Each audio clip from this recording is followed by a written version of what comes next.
Hello aspirants, I hope आप सभी अच्छे से तैयारी कर रहे होंगे। आपका मेरे YouTube channel maths with concept में हार्दिक स्वागत है। गाइस, जैसे कि आपको पता है कि हम DSSB का TGT का 60 डे बैच कर रहे हैं, जिसमें हमने 3 यूनिट अपनी कंप्लीट कवर कर ली है, जो कि है theory of real function, differential equation and partial differential equation. और अब हम जो नई यूनिट कर रहे हैं वो है अलजेब्रा, और अलजेब्रा का आज हम टॉपिक करते हैं नंबर थ्योरी। नंबर थ्योरी का पार्ट 1 आ चुका है, अगर आपने नहीं देखा तो पहले उसको देख लेंगे, जिससे आपके बेसिक क्लियर हो जाएंगे। ठीक है, तो आज का हमारा टॉपिक है सबसे पहला ग्रेटेस्ट कॉमन डिवाइजर। क्या होता है ग्रेटेस्ट कॉमन डिवाइजर? आपने इसको पढ़ा है और अपने 4th-5th क्लास में भी पढ़ा है। क्या होता है greatest common divisor? HCF find out करते थे ना, HCF और LCM। तो जो HCF होता है उसको बोलते हैं ग्रेटेस्ट कॉमन डिवाइजर। क्या बोलते हैं? HCF को ग्रेटेस्ट कॉमन डिवाइजर। ठीक है, जो नंबर थ्योरी है हमारा टॉपिक, ये ऐसा टॉपिक है जो हमने अपना 10th क्लास तक सारा पढ़ लिया था, लेकिन हमने उसके ऊपर क्वेश्चन सोल्व करने सीखे थे, किस तरीके से क्वेश्चन सोल्व किए जाते हैं। लेकिन जो हमारा ग्रेजुएशन में नंबर थ्योरी है, उसमें क्या है कि हमें सारे जो हमारे टॉपिक्स हैं उन सब की हम क्या करेंगे, थ्योरम पे आधारित क्वेश्चंस पूछे जाते हैं, और उन्हीं को ही हम अच्छे से पढ़ेंगे कि कहाँ कहाँ कौन कौन सी थ्योरम एप्लीकेबल है और किस तरीके से हम पहले क्वेश्चन सोल्व करते थे। अब एग्जामिनर हमें LCM और HCF तो फाइंड करने को देगा नहीं, वो हमसे क्या पूछेगा, हमसे बेसिक नॉलेज पूछेगा कि इसमें हम कौन कौन सी थ्योरम एप्लीकेबल होती है, और अगर GCD है तो वो किस तरीके से नंबर को डिवाइड करता है, क्या किस तरीके से रिमाइंडर फाइंड आउट करा जाता है ना, इन सब चीज़ों को। तो किसको HCF means, what is the full form of HCF? It is highest common factor। Highest common factor को हम क्या बोलते हैं? HCF बोलते हैं ना।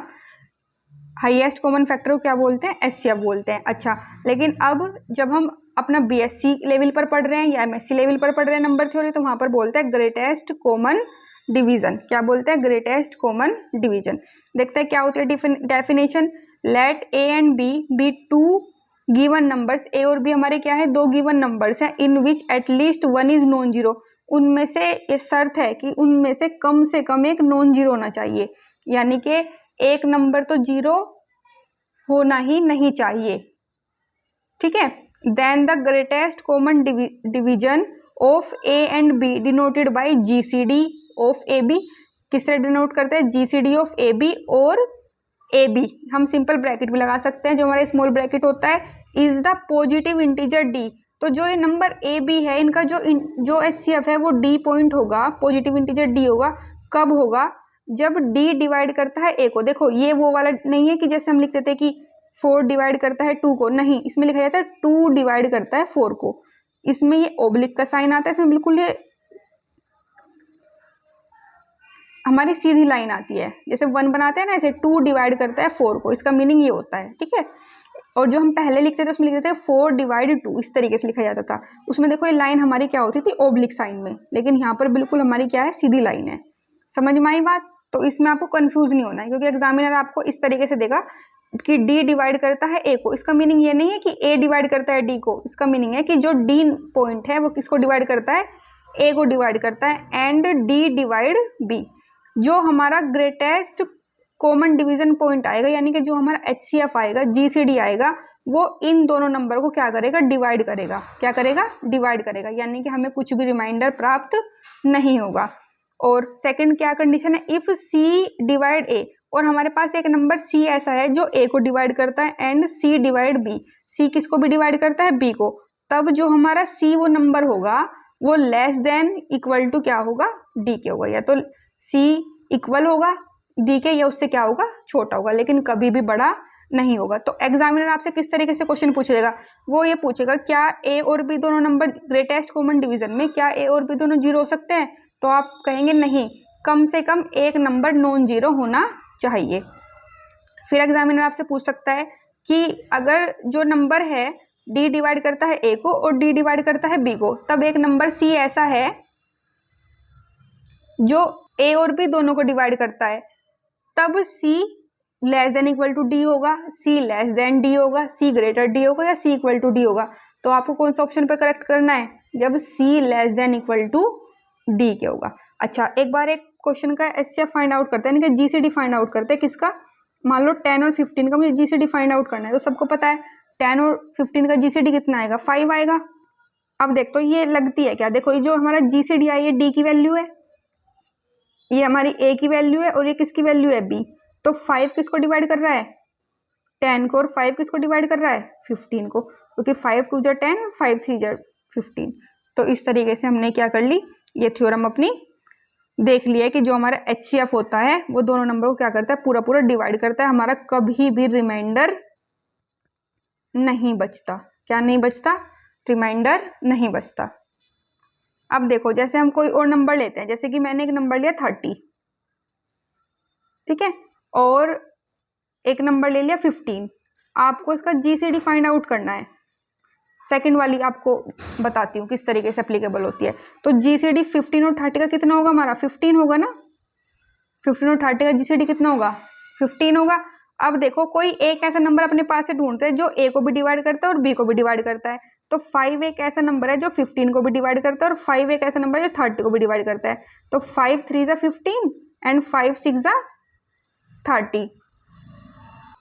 अब ये वैल्यू 5 हमारी किसकी वैल्यू है, सी की, और डी की वैल्यू कितनी है 15। कितनी वैल्यू है 15। तो देखते हैं जो 5 है वो लेस देन किसके है, 15। यहाँ पर तो 5 क्या है, लेस देन 15 के हैं। और अगर मैं 15 मानती हूँ तो 15 डिवाइड करता है 15 को, और 15 डिवाइड करता है 30 को। तो यहाँ पर कौन सा केस हो जाएगा हमारा, 15 इक्वल टू 15 वाला। तो इसका मतलब है कि ये क्या होता है, तो लेस देन होता है या इक्वल होता है, कभी भी ग्रेटर नहीं होता। क्या मैं मान लो मैंने नंबर मान लिया 45, क्या 45 15 को डिवाइड कर देगा, नहीं। 45 15 को डिवाइड कर देगा, नहीं। 45 30 को डिवाइड कर देगा, नहीं, नहीं कर सकता ना। तो इसी तरीके से क्या होती है हमारी ग्रेटेस्ट कॉमन डिवीजन, हम क्या करते हैं, जीसीडी फाइंड आउट कर लेते हैं, ठीक है। एक क्वेश्चन आपको जीसीडी फाइंड आउट कराने का भी करा देती हूँ, ठीक है ना। तो क्या करते हैं जीसीडी फाइंड आउट करने के लिए, पहले जो हमारा बड़ा नंबर होता है उसको किस में लिखते हैं, लेफ्ट साइड में। अब 45 से 117 को आप डिवाइड करेंगे, तो एक बार डिवाइड करिए 45 से, तो 45 2 जा 90, it is 7 and 11 minus 9 is 2, ठीक है। तो आप क्या करेंगे, इस 117 को अपना जो रूल होता है कौन सा होता है, dividend equal to divisor multiply quotient plus remainder की फॉर्म में लिख देंगे। तो इट मीन्स 45 की मल्टीप्लाई किस में लिखेंगे, 2 में, प्लस कर देंगे 27।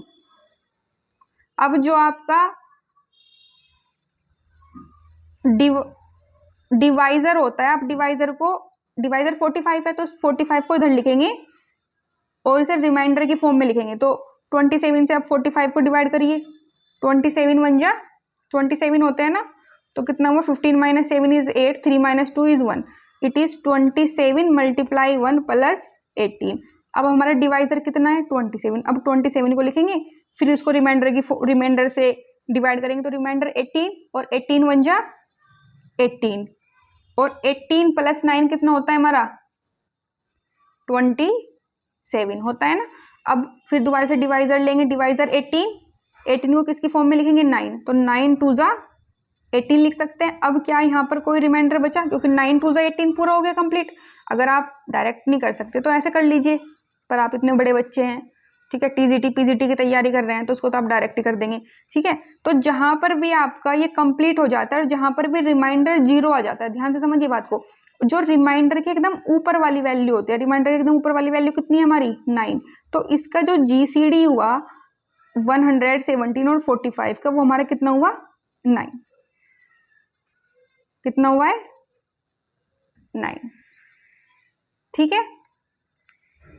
यानी कि इसका जो एचसीएफ आया वो मेरा कितना आया 9। देखो ये तो हो गया हमारा यूक्लिड लेमा से किया है हमने। और हम जो अपना बचपन में करते थे डिवीजन मेथड से भी एक बार क्वेश्चन कर लेते हैं। तो क्या करेंगे 45 से 117 को डिवाइड करेंगे, ठीक है। मैं सिर्फ आपको रिकॉल करा रही हूँ, मुझे पता है आप सबको आते हैं ये। फिर कुछ बच्चे कहते हैं कि आप तो इतना बेसिक से पढ़ा रहे हो, ठीक है। 45 2 जा 90, इट इज 7 और 11 माइनस 9 इज 2। अब डिवाइड करेंगे फिर 45 को, ऐसे ही तो करते थे भाई। 27 1 जा 27, 15 माइनस 7 इज 8, 3 माइनस 2 इज 1। अब 18 से किसको डिवाइड करेंगे? 27 को। 18 1 जा 18, तो 17 माइनस 8 इज 9 और 18, 9 2 जा 18। तो हमारा ये तो एचसीएफ हो जाता था। कर लो किसी भी मेथड से, आएंगे आंसर सेम ही आपका। तो हमारा एचसीएफ कितना हो गया? क्योंकि 9 2 जा 18, हमारा एचसीएफ कितना आ गया है? 2 हमारा क्या आ गया है? एचसीएफ आ गया है। ठीक है। और थर्ड मेथड हमारा क्या होता था कि भाई दोनों के फैक्टर करते थे, 117 का अलग फैक्टर कर लीजिए, 45 का अलग फैक्टर कर लीजिए, जो दोनों में कॉमन होगा वही हमारा क्या हो जाता था? एचसीएफ, है ना, जो कि सबसे इजी मेथड लगता है मुझे। तो 117 के अगर आप फैक्टर करेंगे तो क्या आएंगे? आई थिंक फैक्टर करेंगे तो 3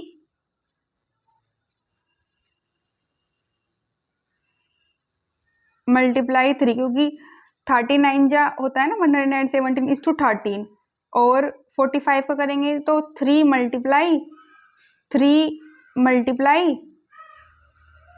मल्टीप्लाई 5, है ना। आप ऐसे भी कर सकते हैं ना, इस तरीके से जो करते थे। ठीक है, तो 3 से डिवाइड करेंगे, 3 2 जा 3 3 जा 9, 2 और 7, 3 9 जा 3 1 जा 3, 13 1 जा 13, इस तरीके से कर सकते हैं। ठीक है ना। अब एचसीएफ क्या होता है हमारा? एचसीएफ या जीसीटी जो दोनों में मिलते हैं, तो दोनों में ये एक 3 मिला और भाई दोनों में एक 3 ये मिला, तो टोटल कितना हो गया? एचसीएफ यहाँ से निकाल सकते हैं। आपको तीनों में से कोई सा भी मेथड अच्छा लगे आप उससे कर सकते हैं, क्योंकि हमें तो एग्जाम में क्वेश्चन सोल्व करने से मतलब है, ना कि मेथड से, क्योंकि हमारे तो ऑप्शंस का मेथड होता है। ऑप्शन से हम क्या करना होता है? हमें क्वेश्चन सोल्व नहीं करना होता, सिर्फ ऑप्शन पे टिक करना होता है। ठीक है, एमसीक्यू बेस्ड क्वेश्चन होते हैं। तो इस तरीके से हम क्या कर सकते हैं? ग्रेटेस्ट कॉमन डिवीजन की डेफिनेशन होती है कि जो डी होता है उसमें हमारा जो नंबर्स होते हैं वो कभी भी जीरो नहीं होते, और डी अगर एक नंबर को डिवाइड करता है, डी दूसरे नंबर को भी हमेशा डिवाइड करता है। और अगर कोई ऐसा नंबर है जो क्या है, ए और बी दोनों को डिवाइड करता है, तो वो या तो डी के बराबर होगा या फिर डी से हमारा क्या होगा? छोटा होगा। अब हम जितनी भी हमारी थ्योरम है ग्रेटेस्ट कॉमन डिवीजन के ऊपर, वो सारे थ्योरम्स करेंगे। थ्योरम नंबर 1 जो कि हमारे जीसीडी की थ्योरम है, if A and B are any 2 integers, A और बी हमारे क्या है? 2 इंटीजर्स हैं, नोट बोथ जीरो, और दोनों के दोनों नंबर हमारे क्या नहीं है? जीरो नहीं है, then GCD of A B, अगर ए बी का जीसीडी क्या करता है? एग्जिस्ट करता है, यानी कि इन दोनों नंबर्स का क्या है? एचसीएफ एग्जिस्ट करता है, इज यूनिक। तो एचसीएफ क्या होता है? यूनिक होता है। यानी कि आप ये कह सकते हैं कि अगर आपके पास 2 नंबर है तो उनका सिर्फ एक ही एचसीएफ आएगा। जैसे मैंने आपको भी एग्जांपल दिया था, 15 और 30 का एचसीएफ कितना आया हमारा? 15। 2 और 4 का एचसीएफ 2। ठीक है, इसी तरह आपको बोले 50 और 100 का तो कितना आया? 50। ठीक है, तो क्या होता है? एचसीएफ हमारा क्या होता है? यूनिक होता है। ये नहीं कि 2 नंबर के आप बहुत सारे एचसीएफ निकाल देंगे, सिर्फ क्या होता है? एचसीएफ हमारा यूनिक होता है। और सेकंड थ्योरम है, मोस्ट इंपोर्टेंट थ्योरम है, अगर ए और बी हमारे 2 इंटीजर्स हैं, नोट बोथ जीरो, दोनों के दोनों इंटीजर्स हमारे क्या नहीं है? जीरो नहीं है। वहां पर देखो एटलीस्ट था डेफिनेशन में, यहाँ पे नोट बोथ जीरो है, then there exist integer X और वाई, तब हमारे 2 इंटीजर्स एक्स और वाई इस तरह के लाई करेंगे कि जो जीसीडी ऑफ ए बी होगा, यानी कि ए बी का जो एचसीएफ होगा वो किसके इक्वल होगा? ए एक्स प्लस बी वाई के। किसके इक्वल होगा? ए एक्स प्लस बी। तो जो हमारा एचसीएफ होगा वो किसके इक्वल होगा? ए एक्स प्लस बी वाई के इक्वल होगा। अब हमारा टॉपिक है नेक्स्ट एलसीएम, और फिर एलसीएम के ऊपर हम क्या करेंगे? क्वेश्चंस करेंगे अपने। ठीक है, और साथ के साथ उसके थ्योरम भी करेंगे, क्योंकि थ्योरम ही पूछेंगे एग्जाम में आपसे, क्वेश्चंस तो नहीं पूछे जाएंगे। नेक्स्ट टॉपिक है हमारा least common multiple. Least common multiple means LCM. सबको पता है एलसीएम फाइंड आउट करते थे हम, है ना। तो क्या होता है लीस्ट कॉमन मल्टीपल? कैसे फाइंड आउट करते हैं सबको आता है, लेकिन उसके पीछे की डेफिनेशन क्या है, किस तरीके से वर्क करती है, हमें वो सीखना है, और एग्जामिनर की भी हमारे से वही डिमांड होगी। If A and B are 2 non zero integers, A और बी क्या है? हमारे 2 नॉन जीरो इंटीजर्स हैं, then A positive integer m is called their least common multiple, तब एक नंबर m ऐसा होगा जिसको हम क्या कहेंगे? Least common multiple. कब कहेंगे? वहां पर क्या था कि जो हमारा जीसीडी होता था, डी डिवाइड करता था ए को और डी डिवाइड करता था बी को। यहाँ पर उल्टा है, यहाँ पर जो नंबर है वो क्या करेगा? एलसीएम को डिवाइड करेगा, ए डिवाइड करेगा एम को, एंड बी डिवाइड करेगा एम को। दोनों के दोनों ए और बी मिलके किसको डिवाइड करेंगे? एम को डिवाइड करेंगे। ठीक है, there exist a positive integer such that एक पॉजिटिव इंटीजर हमारा ऐसा लाई करेगा इफ ए डिवाइड करता है एन को, ए भी किसको डिवाइड करता है एन को, एंड बी भी किसको डिवाइड करता है एन को, तब हमारा क्या होगा, दिस इज देन जो हमारा m होगा वो लेस देन इक्वल टू किसके होगा, n के होगा। क्या होगा, m less than equal to किसके होगा, n के। m हमारा क्या है एलसीएम, और n क्या है हमारा कोई पॉजिटिव इंटीजर, और ऐसा पॉजिटिव इंटीजर जो किसको डिवाइड करता है, जिसको a भी डिवाइड करता है और जिसको b भी डिवाइड करता है। और देखो जब मैंने आपको बताया था जीसीडी, तो जीसीडी को किससे डिनोट करते हैं, छोटे ब्रैकेट से, स्मॉल ब्रैकेट से, और इसको डिनोट करते हैं बड़े ब्रैकेट से। किससे डिनोट करते हैं, बड़े ब्रैकेट से। अच्छा एक बार देख लेते हैं किस तरीके से वर्क करती है थ्योरम। जैसे मुझे 15 और 30 का एलसीएम फाइंड आउट करना है, किसका, 15 और 30। 15 यहाँ पे निकाल लेते हैं, 15 और 30, तो 15 के फैक्टर्स क्या हो जाएंगे हमारे, 3 5 से 15, एंड 30 के हो जाएंगे 2 × 3 × 5। तो हमारा एलसीएम क्या होगा, जो दोनों में मिलता है उनको तो लेते ही लेते हैं, और जो नहीं मिलते उनको भी ले लेते हैं। जैसे 3 दोनों में मिला तो 3 को लिख लिया, हमारा 5 मिला इसको लिख लिया, और साथ में 2, 5 3 × 15 एंड 2 30। अब हमारा कितना आ गया, हमारा जो एलसीएम आया है 30 आया है। तो 30 को देखो, जो हमारा 15 है, 15 भी 30 को डिवाइड कर रहा है क्योंकि 15 2 × 30, और 30 भी किसको डिवाइड कर रहा है, 30 को। तो इसका मतलब ए भी डिवाइड करता है एम को और बी भी डिवाइड करता है एम को। तो इस तरीके से ये थ्योरम हमारी क्या हो जाती है, लग जाती है। अब सेकंड केस में हमें एक ऐसा नंबर ढूंढना है जिसको ए भी डिवाइड करता है, जिसको बी भी डिवाइड करता है। तो वो नंबर क्या है, एन मानना है। जैसे मैंने एन की वैल्यू मान लो 60 मान ली, क्योंकि जो 15 है वो भी 60 को डिवाइड करता है, और जो 30 है वो भी 60 को डिवाइड करता है। अब हमारा एलसीएम कितना आया था, एलसीएम आया हमारा 30, एलसीएम 30 है ना। और देखो 30 क्या है, लेस देन इक्वल टू किसके है, 60 के। या तो 30 भी मान सकते हैं आप एन की वैल्यू, लेकिन मैंने क्या मानी, बड़ी वैल्यू मानी, क्योंकि 30 के लिए तो एप्लीकेबल है, ये आपको समझ में आता है। लेकिन हम किसके लिए मान लेते हैं, एक बड़ी वैल्यू, तो मैंने 60 मानी। तो देखो 30 लेस देन इक्वल टू किसके आया, 60 के, यानी कि m less than equal to n वाला केस क्या है, ट्रू है। तो इस तरीके से हमारे क्या होता है, एलसीएम की जो होती है प्रॉपर्टीज होती है। वहां पर क्या करता है, देखो एग्जामिनर आपको इस तरह कंफ्यूज करेगा। वहां पर जो होता है एचसीएफ दोनों नंबर को डिवाइड करता है, यहाँ पर क्या होता है एलसीएम में कि दोनों नंबर डिवाइड करते हैं एलसीएम को, ठीक है। और वहां पर जो हमारा एग्जामिनर आपको बहुत बार ये दे देगा सिर्फ साइन बिग ब्रैकेट, तो आपको मान लो उसने ऐसे दे दिया 100 150, कुछ नहीं बोलेगा, उसको कह देगा सोल्व करो। तो एग्जामिनर आपसे डिमांड करता है कि आपको पता होना चाहिए कि ये हमारे जो साइन है किसके हैं। तो आपको पता है ये एलसीएम का साइन है, तो इट मीन्स वो आपको बोल रहा है कि एलसीएम फाइंड आउट करो, ठीक है। और यहाँ पर आपको क्या दे सकता है, स्मॉल ब्रैकेट बना के दे सकता है। तब एग्जामिनर आपसे डिमांड करता है कि आपको क्या फाइंड आउट करना है, एचसीएफ फाइंड आउट करना है। समझ में आया, चलो अब इसके ऊपर थ्योरम करते हैं। जैसे हमारा एचसीएफ था या जीसीडी था, क्या था, यूनिक था, उसी तरह हमारा लीस्ट कॉमन मल्टीपल, यानी कि जो हमारा एलसीएम है वो भी हमारा क्या होता है, यूनिक होता है। बहुत सारे एलसीएम नहीं होते, एलसीएम सिर्फ एक ही होता है। या फिर इन 15 और 30 का बहुत सारे एलसीएम निकाल देंगे, नहीं निकाल सकते ना, तो थोड़ा सा सोचा करो माइंड से। तो क्या क्या होता है हमारा, जो हमारा एलसीएम होता है वो यूनिक होता है, ठीक है। नेक्स्ट है हमारा, अगर ए और बी दो पॉजिटिव इंटीजर है, देन देखो ये थ्योरम क्या लिखी हुई है कि ए बी का जीसीडी यानी कि ए बी का एचसीएफ, ए बी का big bracket LCM equal to किसके होगा, ए मल्टीप्लाई बी के, ए मल्टीप्लाई बी के। ये आपने 10th क्लास में पढ़ी है। कैसे पढ़ी है, इस तरीके से पढ़ी है, HCF multiply LCM equal to product of two numbers.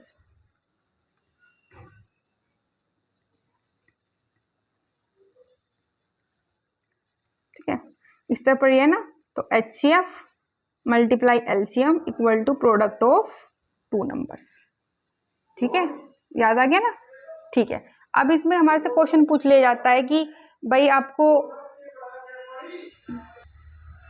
कि एलसीएम फाइंड आउट करो, एचसीएफ फाइंड आउट करो। सबसे इंपॉर्टेंट आपसे बोलेगा कि दो नंबर को आप किस फॉर्म में लिखो, आप लीनियर कॉम्बिनेशन में लिखो। किस में लिखो, लीनियर कॉम्बिनेशन में। तो एग्जामिनर आपसे जो क्वेश्चन पूछेगा तो मोस्टली लीनियर कॉम्बिनेशन का ही पूछेगा। पर हम एक क्वेश्चन कर लेते हैं किस तरीके से हम एलसीएम फाइंड आउट करते हैं। जैसे हमने एचसीएफ निकालने के 3 मेथड देखे, इसी तरह हम एलसीएम निकालने के भी 3 मेथड देख लेते हैं। एक मेथड जैसे 50 और 100 का हमें क्या निकालना है, एलसीएम निकालना है। देखो ये सबको आता है, बस मैं एक बार आपको रिकॉल करा रही हूँ, ठीक है। अगर आपसे आता है, अच्छे से आता है, तो आप स्पीड बढ़ा लीजिए 2 या थोड़ी स्किप कर दीजिए वीडियो, आप आगे की वीडियो देख लीजिए जहाँ पे हम थ्योरेटिकल पोर्शन करते हैं, ठीक है। जैसे 50 है तो 50 के फैक्टर्स कर देंगे 2 से 25, 5, 5, ठीक है। 100 का करना है तो 2 से 50 बार, 2 से 50 टाइम डिवाइड हो जाएगा। अब 2 से डिवाइड हो जाएगा 25, 5 से 5 एंड 5 से 1, तो यहाँ पर 50 लिखेंगे आप। 50 के फैक्टर्स कितने आए, 2 × 5 × 5, और आपके 100 के आए हैं 2 × 5 × 5। अब क्या निकालना है, एलसीएम निकालना है मुझे। तो क्या, जो दोनों में मिलते हैं उनको एक बार लिखते हैं, जो दोनों में नहीं मिलते उनको भी हम क्या करते हैं, लिखते हैं। जैसे 2 दोनों में मिला तो इस 2 को लिख लिया, इस 5 के पेयर को लिख लिया है, इस 5 के पेयर को लिख लिया, और ये बचा हमारा 2। तो इट मीन्स 5 2 जा 10, 10 5 जा 50 एंड 2 2 जा 100। तो एलसीएम आ गया 100। सेकंड मेथड हमारा होता है ये डिवीजन वाला मेथड, कि हम एक साथ ही फाइंड आउट कर लेते हैं। 2 से 50 को डिवाइड करेंगे 25, 2 से 100 को डिवाइड करेंगे 50, 2 से 25, 2 से 25, फिर 5 से करेंगे, 5 से 5, 5, 5 से 1 और 1। तो अब कर लेंगे एलसीएम, जो हमारे लेफ्ट में वैल्यू है सबकी मल्टीप्लाई कर देंगे, 2 × 2 × 5 × 5, तो कितनी वैल्यू आई हमारी, 100 वैल्यू आई। थर्ड मेथड है आपका, जैसे आप पहले 50 और 100 इन दोनों का एचसीएफ फाइंड आउट कर लीजिए, मतलब जीसीडी। तो 50 का फैक्टर्स करें तो 2 × 5 × 5, 2 × 5 × 5। 100 का कर लीजिए 2 × 2 × 5 × 5। तो इसका जो जीसीडी आएगा कितना आएगा हमारा, दोनों में 2 मिलता है, 5 एंड 5, तो 5 5 जा 25 एंड 2 जा 50। अब हम ये वाला फॉर्मूला लगा सकते हैं आपका कि HCF × LCM product of 2 numbers. तो एचसीएफ 50, एलसीएम मुझे फाइंड आउट करना है प्रोडक्ट ऑफ 2 नंबर्स। तो 2 नंबर्स हमारे कितने हैं, 50 और 100, तो 50 × 100 कर देंगे। तो एलसीएम निकालने के लिए ये 50 मल्टीप्लाई में डिवाइड में चला जाएगा, तो 50 × 100/50, तो 50 से 50 को डिवाइड करेंगे तो एलसीएम कितना आ गया, 100, ठीक है। आप तीनों मेथड से कर लीजिए, सबसे सूटेबल मेथड ये वाला होता है। सिर्फ अगर आपसे एलसीएम पूछता है एग्जामिनर तो सिर्फ आपको इस मेथड से निकालना है, ठीक है। वैसे एग्जामिनर से पूछेगा नहीं, एग्जामिनर आपसे पूछेगा कि नंबर्स को लीनियर कॉम्बिनेशन में लिखे, जो कि मोस्ट इंपोर्टेंट है। अब हम उसी के ऊपर क्वेश्चन करेंगे, समझते हैं वो होता क्या है। बड़ा नंबर हमारा क्या है, 272, 272,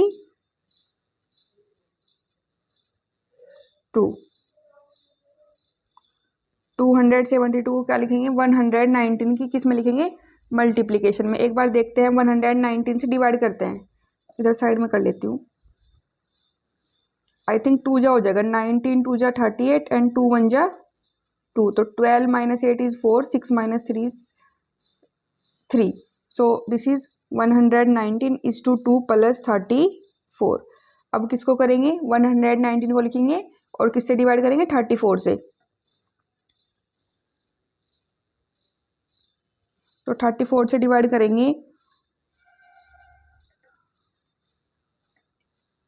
2 जा 78 एंड 3 जा करते हैं 3, 3 4 जा 12 एंड 3 3 जा 9 10, तो 9 - 2 7 एंड 1 17। इट मीन्स 34 की मल्टीप्लाई 3 में +17। अब क्या करते हैं, अब किसको लिखेंगे, 34 को डिवाइड किससे करेंगे, 17 से, तो हो गया 17 2 जा 34 होता है +0। मैंने बताया था कि जहाँ पे भी आपका 0 आ जाएगा उसके जस्ट ऊपर वाला नंबर, क्या, उसके जस्ट ऊपर वाला नंबर हमारा क्या होगा, जीसीडी होगा। तो जीसीडी कितना आया हमारा, 17 आया। अब हम लिखेंगे लीनियर कॉम्बिनेशन में, किस में लिखेंगे, लीनियर कॉम्बिनेशन में। देखो ध्यान से देखना है इस क्वेश्चन को। अब आप ये 17 है इसको लिखिए, हमारा क्या नंबर आया है, 17, 17 को लिखिए। 17 को अब आपको लीनियर कॉम्बिनेशन में लिखना है, यानी कि किस फॉर्म में लिखना है, ax + by की फॉर्म में लिखना है। अब जो भी यहाँ पर नंबर होगा उस नंबर को आप, जो इक्वेशन में जहाँ पर भी वो नंबर होगा उससे वैल्यू फाइंड आउट कर लेंगे। समझे, यहाँ पे 17 की वैल्यू फाइंड आउट करनी है, तो वो क्या हो जाएगी, 119 माइनस 34 मल्टीप्लाई 3। तो यहाँ पे ये वैल्यू लिख देंगे 19 माइनस 34 मल्टीप्लाई में 3। ठीक है, अब क्या करेंगे आप, अब जो हमारे यहाँ पर रिमाइंडर होंगे उन्हीं की वैल्यू पुट कर दे। जैसे यहाँ पे रिमाइंडर 17 था, उसकी वैल्यू पुट करी। यहाँ पर अब दूसरा रिमाइंडर में क्या दिख रहा है, 34 है, और यहाँ पर ये 34 है। तो अब किसकी वैल्यू पुट करेंगे, 34 की। तो 17 इक्वल टू 119 माइनस 34 की वैल्यू क्या आ जाएगी यहाँ से, 272 minus 119 is to 2। 272 minus 119 is to 2 multiply में 3। ठीक है, अब ये नंबर क्या बना, 117 इक्वल टू 119 माइनस 272 की मल्टीप्लाई किसमें, 3 में, एंड ये माइनस और ये माइनस प्लस 119 की मल्टीप्लाई किसमें, 3 2 जा 6, 117। देखो 119 एक ये और 6 ये, तो 100 कितने हो गए, 19 मल्टीप्लाई 7 माइनस 272 इज टू 3। देखो फॉर्म क्या थी हमारी, ए एक्स प्लस बी वाई, और ए क्या होता है हमारा पहला नंबर, और बी एक्स क्या बी क्या होता है हमारा दूसरा नंबर। यानी कि ए की वैल्यू कितनी है 119 और बी की वैल्यू 272। तो दिस इज 17। ठीक है गाइस, ये 17 है वो। तो 119 ए हो गया मेरा, और 272 कितना हो गया है, 272 कितना हो गया है, बी हो गया है। तो ए और ये हमारे दो एक्स्ट्रा नंबर आ गए, तो यहाँ पे माइनस का साइन लगाएंगे। क्या इस 7 को एक्स लिख सकते हैं, लिख सकते हैं ना, और प्लस मैंने क्या कंसिडर किया कि y की वैल्यू माइनस के 3 है, तो यहाँ पर प्लस के बी वाई। तो ये होता है हमारा लीनियर कॉम्बिनेशन। तो एग्जामिनर आपसे पूछेगा कि लीनियर कॉम्बिनेशन में लिखे नंबर्स को और x और y की वैल्यू बताइए। तो आपको पता चल गया कि x की वैल्यू तो 7 एंड y की वैल्यू क्या हो गई हमारी माइनस के 3। यहाँ पे ध्यान रखना हमेशा साइन आपको प्लस का आएगा। तो 17 equal to A X plus B Y कर लेंगे। और एक पार्ट बचता है हमारा इसमें एलसीएम फाइंड आउट करने का, हम उस फॉर्मूले से कर लेंगे। क्या होता है फॉर्मूला कि HCF multiply LCM is to product of two number.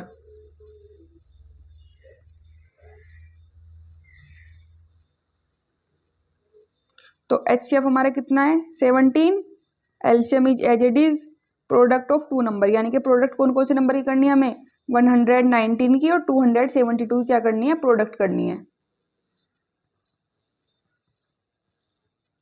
अब क्या करेंगे, ध्यान से देखेंगे, LCM is as it is 119 is to 272, 17 divide में 17 7 जा 119 होता है। अब 7 की मल्टीप्लाई कर देंगे 2 में, कितनी आएगी मल्टीप्लाई, 7 2 जा 14, 1 7 7 जा 49 एंड 155, 7 2 जा 14 एंड 5 9।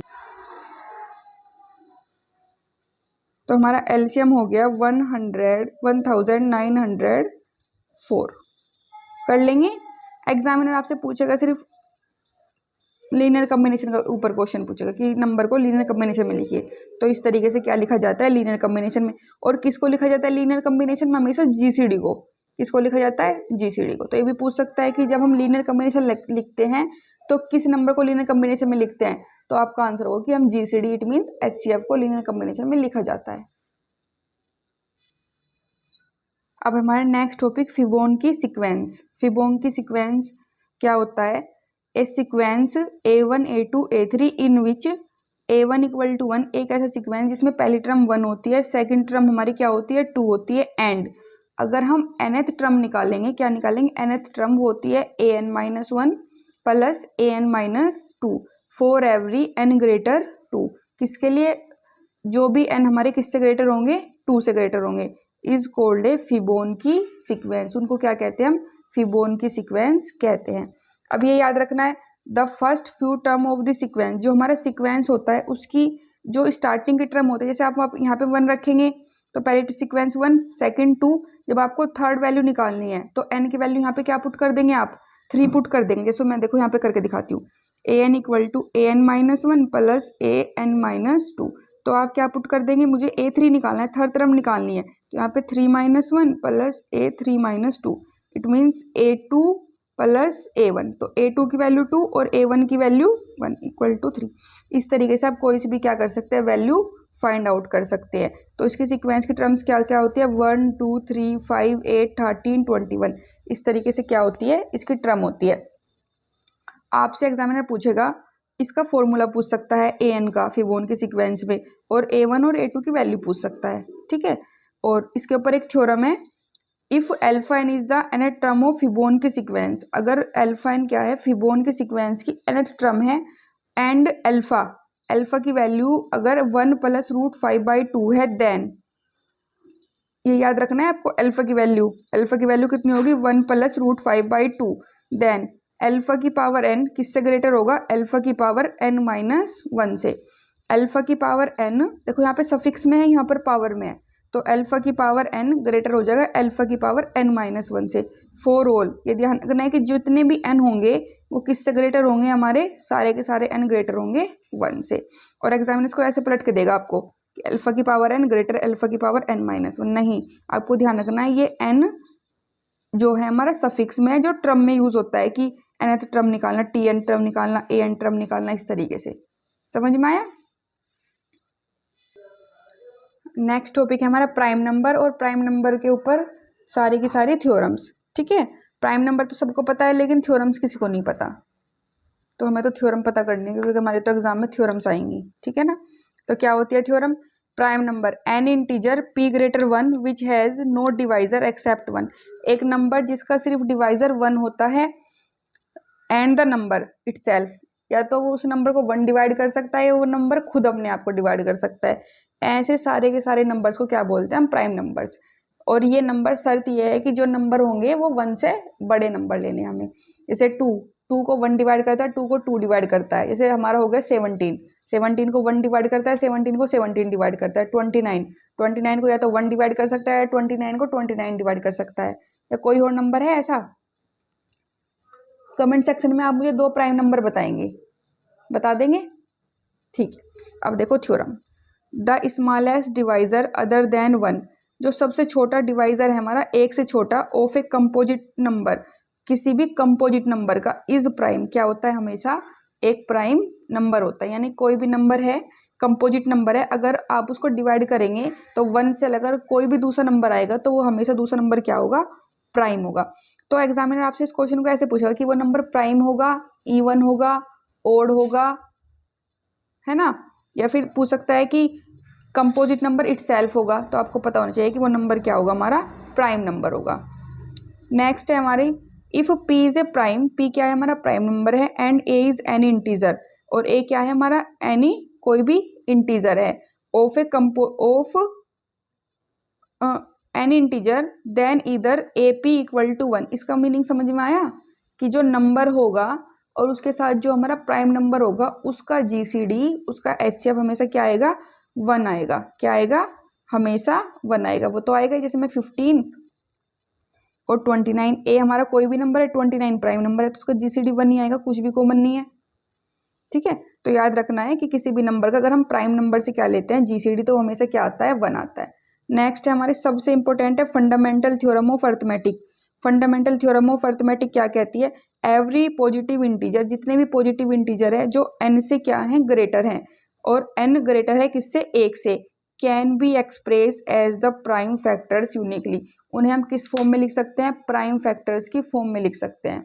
फंडामेंटल थ्योरम में अर्थमेटिक क्या कहते हैं, किसी भी पॉजिटिव इंटीजर को हम प्राइम फैक्टर्स के रूप में क्या कर सकते हैं, एक्सप्रेस कर सकते हैं। जैसे देखो मैं ये लिखती हूँ, एक नंबर लिखा मैंने 50, करिए इसके फैक्टर्स, 2 से 25, 5 से 5 एंड 5 से 1।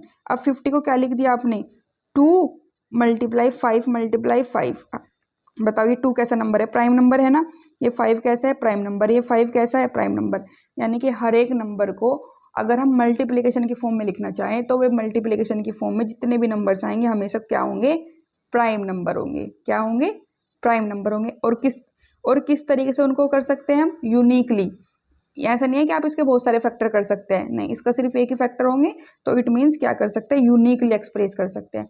नेक्स्ट है हमारा there are infinitely many primes of the form, यानी कि 4q+3 के बहुत सारे प्राइम नंबर होते हैं। यहाँ पे आप कुछ भी वैल्यू रखेंगे आपको प्राइम नंबर मिलते चले जाएंगे। जैसे q = 0 रखिए तो 4 × 0 + 3, देखो 3 एक प्राइम नंबर है। आप q = 1 रखिए तो 4:1 + 3, तो 4 1 जा 4 एंड 3 7। आप 2 रखिए 4:2 + 3, 4 2 जा 8 एंड 3 11। सारे के सारे कैसे नंबर है? Prime number. तो 4q+3 से मिलने वाले जितने भी नंबर्स होते हैं वो हमारे कैसे होते हैं? सारे नंबर्स प्राइम नंबर्स होते हैं। नेक्स्ट हमारे डिरिचलेट थ्योरम। देखो मैं हमेशा आपको बोलती हूँ कि जो D++ है वो थ्योरम ना पूछ के ये पूछता है इस थ्योरम का क्या नेम है।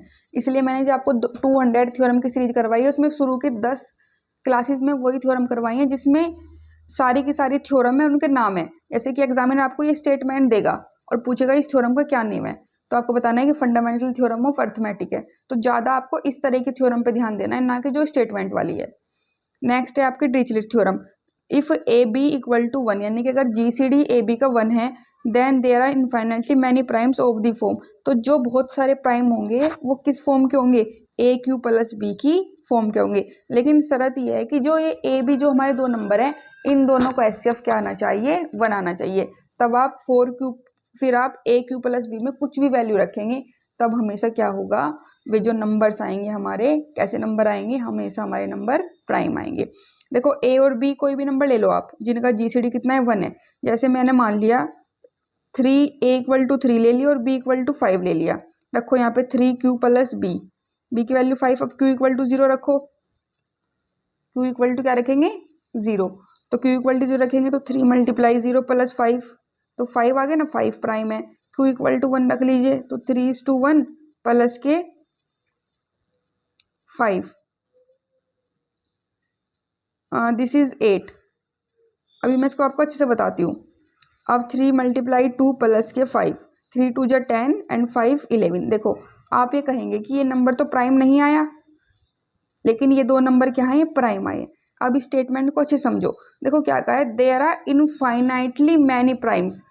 इनफाइनाइटली मैनी प्राइम्स होंगे यानी कि बहुत सारे प्राइम होंगे। ऑल नहीं बोला, सारे नंबर्स प्राइम, बहुत सारे नंबर ये AQ+B हमें प्राइम देगा, लेकिन सारे नंबर प्राइम नहीं देगा। इसलिए जो नंबर है 3 × 1 + 5 = 8 की वैल्यू कितनी आई है हमारी? 8 आई है। 3 × 1 + 5 की वैल्यू कितनी आई है? 8 आई है। उसने बोला है कि वो बहुत सारे नंबर हमें प्राइम देगा। जैसे 3 नंबर निकाले, 2 प्राइम आए, एक हमारा प्राइम नहीं आया। एक नंबर हमारा कैसा आ गया? Even number. इनफाइनाइटली मैनी होंगे यानी कि बहुत सारे नंबर प्राइम होंगे, लेकिन सारे नंबर प्राइम नहीं होंगे। समझ में आया? देखो जैसे फंडामेंटल थ्योरम है उसने बोला एवरी पॉजिटिव इंटीजर, आप किसी भी पॉजिटिव इंटीजर को लो तो हमेशा यूनिकली एक्सप्रेस कर सकते हो। लेकिन यहाँ पर बोला इनफाइनाइटली मैनी, कि बहुत सारे नंबर आएंगे लेकिन सारे नहीं आएंगे। ऐसे ही 4q+3 में बोला है कि बहुत सारे नंबर आएंगे, इनफाइनाइटली मैनी नंबर्स आएंगे लेकिन सारे नहीं आएंगे। एवरी और ऑल शब्द का प्रयोग नहीं किया है। ठीक है, तो एग्जामिनर आपको इतनी छोटी छोटी चीजों में कंफ्यूज करता है जब क्वेश्चन पूछता है। अब आप देखेंगे कोंग्रेंस टॉपिक। जो कोंग्रेंस टॉपिक है वो नवोदय विद्यालय का सबसे फेवरेट टॉपिक है। नवोदय विद्यालय में भी क्वेश्चन पूछे जाते हैं और KVS में पूछे जाते हैं। और कोंग्रेंस से किस टाइप के क्वेश्चन सोल्व होते हैं? कोंग्रेंस से जिसमें हमारे से ये पूछा जाता है कि क्या हमारा रिमाइंडर बचेगा, कि रिमाइंडर फाइंड आउट करिए। तो हम बहुत इजीली कोंग्रेंस की हेल्प से क्या कर सकते हैं? किसी भी नंबर का क्या फाइंड आउट कर सकते हैं? रिमाइंडर फाइंड आउट कर सकते हैं और यूनिट डिजिट भी फाइंड आउट कर सकते हैं। किसी भी नंबर की, बहुत बड़े बड़े नंबर्स की क्या फाइंड आउट कर सकते हैं? यूनिट डिजिट भी फाइंड आउट कर सकते हैं। अब देखो कोंग्रेंस होता क्या है। Let M be a fixed integer. M क्या है? कोई फिक्स इंटीजर है हमारा, एक इंटीजर हमने उसे फिक्स कर दिया है। ठीक है, then an integer a is said to be congruent to another integer मोडुलू m। तब एक इंटीजर a को हम क्या कहेंगे? अनदर इंटीजर के रेस्पेक्ट में मोडुलू m कहेंगे। कब कहेंगे? जब m डिवाइड करता होगा किसको? a - b को। किसको डिवाइड करता होगा? a - b को। तो ध्यान रखना है आपको, m किसको डिवाइड करता है? a - b को। और जो नंबर हमारा बड़ा होता है वो यहाँ पर आता है, जो नंबर छोटा होता है, क्योंकि माइनस कर रहे हैं ना, तो इट मीन्स ये वाला नंबर छोटा होगा, ये वाला नंबर हमारे कैसे होगा? छोटा होगा। ठीक है, और मोड m को बोलते हैं मोडुलू m।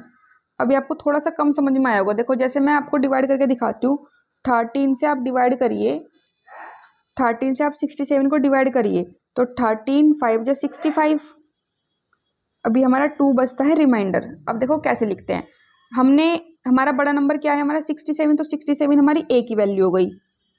ये देखो 3 लाइन है, इसका मीन्स है कॉन्ग्रुएंस। बी होता है हमारा माइनस करके जो होता है रिमाइंडर। रिमाइंडर कितना है हमारा यहाँ पर 2, मोड और किससे डिवाइड किया है 13 से। अब देखो कॉन्ग्रुएंस की डेफिनेशन कैसे यहाँ पे एप्लीकेबल है। मैंने बोला m डिवाइड करता है a माइनस बी को, तो 13 डिवाइड कर रहा है 67 माइनस 2 कितना हो गया, क्योंकि a ये है और b ये है, तो 67 माइनस 2 कितना हुआ 65, तो 13 5 जा 65। ठीक है, तो m ने डिवाइड कर दिया a माइनस बी को, इट मीन्स 30 ने डिवाइड कर दिया 67 माइनस 2 को, और इसको हमने लिखा है a congruence b mod m की फॉर्म में। इसकी हेल्प से हम क्या करते हैं, रिमाइंडर फाइंड आउट कर लेते हैं बहुत इजीली। अब देखो जैसे हमारा क्वेश्चन है फाइंड द रिमाइंडर व्हेन 5 की पावर 48 इज डिवाइडेड बाय 24, तो क्या अब 5 की मल्टीप्लाई 48 टाइम्स करेंगे, नहीं करेंगे ना, तो इससे हम करेंगे कॉन्ग्रुएंस की हेल्प से। तो देखो 5 की पावर जो 48 है इसको मैं क्या 5 की पावर 2:24 लिख सकती हूँ, क्योंकि 5 की पावर 2 का मीन्स 25, 25 की पावर 24 सेम मीनिंग है। हमें जो ये जो नंबर होता है उसे ऐसा नंबर बनाना पड़ता है जिससे डिवाइड करते हैं ना उसके एकदम पास का नंबर। तो देखो 25 के एकदम पास में 24 है, ठीक है, तो ये हुआ हमारा 25 की पावर 24। ठीक है, अब मैं क्या कर दूंगी इस पर मोड 24 कर दूंगी। मोड 24 का मीनिंग क्या हुआ कि 24 से जो यहाँ पे मोड होता है ना उसका मीनिंग होता है नंबर को डिवाइड करना। तो 24 से किसको डिवाइड कर दूंगी 25 को, न कि 25 की पावर 24 को। तो सिर्फ मैं 24 से किसको डिवाइड करूंगी 25 को। जब मैं डिवाइड करूंगी 24 से 25 को तो कितना आएगा 1। तो इट मीन्स जो हमारे यहाँ पर वैल्यू आई वो वैल्यू कितनी आई है 1। तो 1 की पावर 24 मोड 24, क्योंकि यहाँ पे तो हमारा रिमाइंडर लिखा जाता है और रिमाइंडर कितना है 1, और 1 की पावर 24 का मीनिंग कितना होता है 1 मोड 24। अच्छा इसको अब कंपेयर करिए आप, किससे कंपेयर करेंगे 5 की पावर 48, ये कौन सी फॉर्म हो गई हमारी a congruence b mode m, और जो ये b होता है b क्या होता है रिमाइंडर होता है ना, यानी कि जो रिमाइंडर आया है हमारा कितना आया रिमाइंडर 1 ही तो आया है बस। देखो 1 मिनट भी नहीं लगी इस क्वेश्चन का मुझे रिमाइंडर निकालने में। तो इस तरीके से कॉन्ग्रुएंस की हेल्प से क्या कर लेते हैं हम रिमाइंडर फाइंड आउट कर लेते हैं, चाहे नंबर हमारा कितना भी बड़ा हो कर सकते हैं। What is the remainder when 11 की पावर 35 इज डिवाइडेड बाई 13, है ना। जब आप 11 की पावर 35 को किससे डिवाइड करेंगे 13 से, तब आपको क्या रिमाइंडर आएगा। देखो जैसे यहाँ पे क्वेश्चन में था तो 5 की पावर 48 हमारा मल्टीपल बन गया था 24 का, लेकिन यहाँ पे देखो 13 का मल्टीपल नहीं है 35। तो देखो इस क्वेश्चन को क्या करेंगे हम पहले थोड़ी थोड़ी वैल्यूज फाइंड आउट करेंगे और फिर बाद में क्या कर देंगे मल्टीप्लाई कर देंगे। सो 11 की पावर 35 है, सबसे पहले आप इसमें से 11 की पावर 2 लीजिए। 11 की पावर 2 का मीनिंग क्या हुआ 121 हुआ ना, और मोड लगा दीजिए तो मोड 13, तो 11 की पावर 2 कॉन्ग्रुएंस साइन लगाएंगे 13 से किसको डिवाइड कर दीजिए 121 को, तो कितना आया 13 9 जब 117, इट मीन्स हमारा जो रिमाइंडर बचा वो 4 बचा, 4 मोड 13। देखो मैं अब देखो ये नंबर हमारा 11 की पावर 2 में 121 था जब हमने पावर खोली, और अब देखो 11 की पावर 2 की वैल्यू जब हमने अपना कॉन्ग्रुएंस लगाया तो सिर्फ 4 हो गई। तो पहले 11 की पावर 2 करूंगी, फिर 4 करूंगी, फिर 8 करूंगी, इसी तरीके से क्या हो जाएगी 35 के पास चले जाएंगे। अब करिए 11 की पावर 2 दोनों तरफ का स्क्वायर कर दीजिए, तो दोनों तरफ का स्क्वायर करेंगे तो ये 4 हो जाएगा, और ये 4 की पावर 2 मोड 13। अच्छा ये बताइए 4 की पावर 2 का मीनिंग 16, और जब 16 को 30 से डिवाइड करेंगे तो वैल्यू कितनी आएगी 3 मोड 13। 11 की पावर 4 की वैल्यू हो गई, अब 4 से क्या बना दूंगी 11 की पावर 8, तो इट मीन्स इसका स्क्वायर कर देंगे 9 का स्क्वायर मोड 13। गाइज नंबर का स्क्वायर होता है, मोड का कभी स्क्वायर नहीं होता। आपको किसी नंबर को 30 से डिवाइड करना 13 से ही करेंगे या फिर उसके वर्ग 169 से डिवाइड करने लगेंगे, नहीं ना। तो 9 9 से कितना हो गया हमारा 81, और 81 को 13 से डिवाइड करिए लिसन 3 का स्क्वायर कितना हो गया हमारा 9। हाँ ये मैंने स्क्वायर का साइन गलत लगा दिया क्योंकि मैंने यहाँ पे स्क्वायर करके लिख दिया है। तो अब देखो 9 तो छोटा आ गया 13 से, यानी कि जो हमारा रिमाइंडर है वो किस में बचेगा, -4 में। तो कंफ्यूज नहीं होना कि रिमाइंडर माइनस में भी बच जाता है, हाँ क्योंकि छोटा है ना, तो 13 से कैसे डिवाइड करेंगे, तो -4 की कमी है, तो -4 हमने क्या बचा, हमारा रिमाइंडर बचा। अब क्या करेंगे, हमें 35 तक जाना है, अभी तक हम 8 पे पहुंचे, तो दोबारा से स्क्वायर करेंगे तो 16 -4 का स्क्वायर करेंगे एंड मोड 13, तो -4 का स्क्वायर प्लस 16 हो गया और मोड 13। देखो 13 1 जा 13, 3 रिमाइंडर बचा, 3 मोड 13। अब क्या करेंगे, दोबारा से क्या कर देंगे, स्क्वायर कर देंगे, तो 11 की पावर 32, तो 3 का स्क्वायर मोड 13, फिर ये 9 मोड 13 हुआ हमारा, और फिर इसकी वैल्यू क्या हो गई, -4 बचा, -4 क्योंकि 13 1 जा 13 -9, जो 9 है हमारा छोटा है तो रिमाइंडर माइनस में बचेगा, तो मोड 13। ठीक है, अब देखो मुझे 11 की पावर 35 बनाना है, तो 11 की पावर 32 कर दिया एंड 11 की पावर कितना कर दिया, 32 एंड 2, 34 एंड 11, इस तरीके से मैंने क्या कर दिया, नंबर कर दिए। 11 की पावर 32 की वैल्यू कितनी आई है, -4, 11 की पावर 2 की वैल्यू कितनी आई है रिमाइंडर में, 4, और 11 की पावर की जब आप किससे करेंगे, 13 से करेंगे तो -2 आएगा ना रिमाइंडर, और ये क्या हो गया हमारा मोड 13। अब आप क्या करेंगे, इनको डिवाइड कर मल्टीप्लाई कर लेंगे, 4 4 जा 16 और 16 2 जा 32, तो 32 मोड 13। अब क्या कर दीजिए, 13 से डिवाइड कर दीजिए 62 को, तो कितना हुआ, 13 2 जा 26, इट मीन 6 रिमाइंडर, तो 6 मोड 13। तो जो हमारा रिमाइंडर आया है, हमारा क्या आया है, रिमाइंडर, रिमाइंडर कितना आ गया हमारा, ये वाली वैल्यू रिमाइंडर ही तो होती है, तो रिमाइंडर हो गया हमारा 6। तो इस तरीके से हम कोंग्रुएंस की हेल्प से बड़े नंबर का, देखो 11 की पावर 35 नंबर था, कितना बड़ा नंबर थे, और उसको किससे डिवाइड करना था, 13 से, और क्या फाइंड आउट करना था, रिमाइंडर, है ना। और हमने कोंग्रुएंस की हेल्प से बहुत इजीली कर लिया नंबर्स को, 4 कभी 4 बना लिया, कभी 3 बना लिया, है ना, 3 और 4 से तो बड़ा नंबर बनाया ही नहीं। ठीक है, तो इस तरीके से हम क्या कर सकते हैं, कोंग्रुएंस की हेल्प से बहुत ईजिली किसी भी नंबर का क्या फाइंड आउट कर सकते हैं, रिमाइंडर फाइंड आउट कर सकते हैं।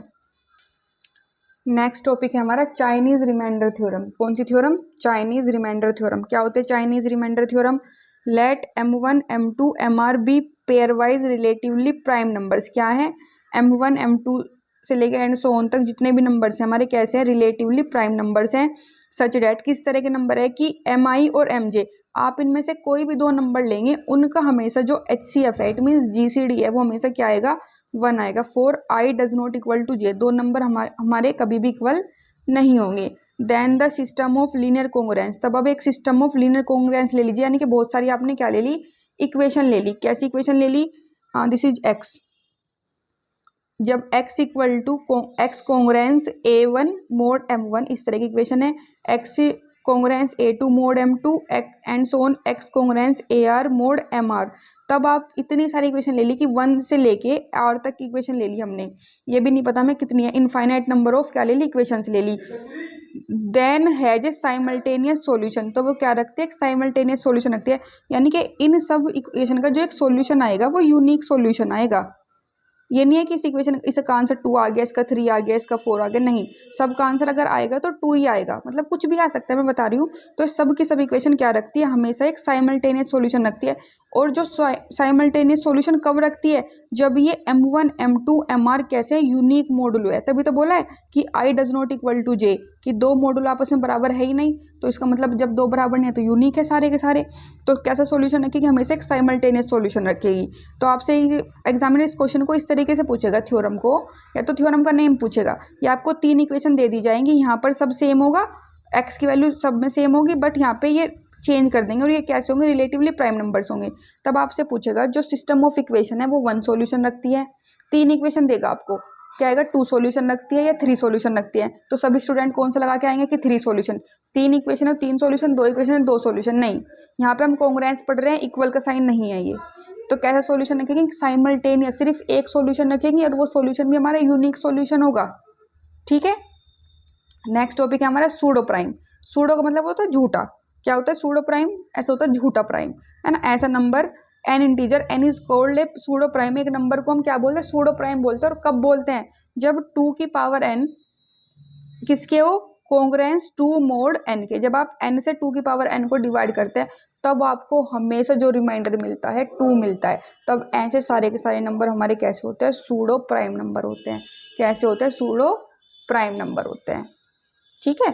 तो इस तरह के नंबर जिसमें हम 2 की पावर n को n से डिवाइड करते हैं और हमेशा नंबर क्या मिल जाता है? रिमाइंडर हमें 2 मिलता है। तो इस तरह के सारे नंबर्स को हम बोलते हैं सूडो प्राइम नंबर्स। नेक्स्ट हमारी फर्मेट-लिटिल थ्योरम, एग्जामिनर की फेवरेट। क्या होती है Fermat little theorem? If p is prime and AP equal to 1। इसका मीनिंग क्या हुआ कि p प्राइम नंबर है और a और p का जो हमारा क्या है? GCD HCF क्या है? 1 है। देन a की power p -1 is divisible by p। कि जो a की पावर p -1 है वो किससे डिविजिबल है? p से डिविजिबल है। देखो -1 का मीनिंग क्या हुआ कि वो 1 क्या देता है? हमें रिमाइंडर देता है। इसको ऐसे भी लिख सकते हैं कि a की पावर p -1 को जब हम किससे डिवाइड करते हैं? p से डिवाइड करते हैं, तब हमारा रिमाइंडर कैसा बचता है? 1 रिमाइंडर बचता है। ठीक है गाइज। तो आज हमारा नंबर थ्योरी का टॉपिक कंप्लीट कवर हो जाता है। हमारे जो सिलेबस में तो सिर्फ नंबर थ्योरी को बोला था कि बेसिक नंबर थ्योरी, लेकिन हमने उसका एडवांस लेवल भी कर लिया ग्रेजुएशन में, क्योंकि कंपटीशन इतना ज़्यादा है कि कुछ भी पूछ सकता है एग्जामिनर। तो हमने उसके सारे जो कंसेप्ट थे कॉन्ग्रुएंस तक के, Chinese theorem, pseudo primes, fundamental theorem arithmetic की, रिलेटिव प्राइम किस तरह के होते हैं, ऑल प्राइम्स क्या होते हैं, मैनी प्राइम्स क्या होते हैं, वो सब अच्छे से पढ़ लिया है ना। और किस तरह से हम लीनियर कॉम्बिनेशन में लिख सकते हैं, ये क्वेश्चन हमने सभी कर लिए हैं। तो आप अच्छे से क्लास को करेंगे, अपने नोट्स बनाइए और क्लास की PDF आपको मेरे टेलीग्राम ग्रुप पे मिल जाएगी, जो कि आप डाउनलोड करके अपने नोट्स बना सकते हैं। और जो ये PDF है ये फ्री ऑफ कॉस्ट है। बहुत सारे बच्चे बोलते हैं कि मैम PDF की क्या कॉस्ट है? इन PDF की, क्लास PDF की, और क्लास की कोई कॉस्ट नहीं है, फ्री ऑफ कॉस्ट है।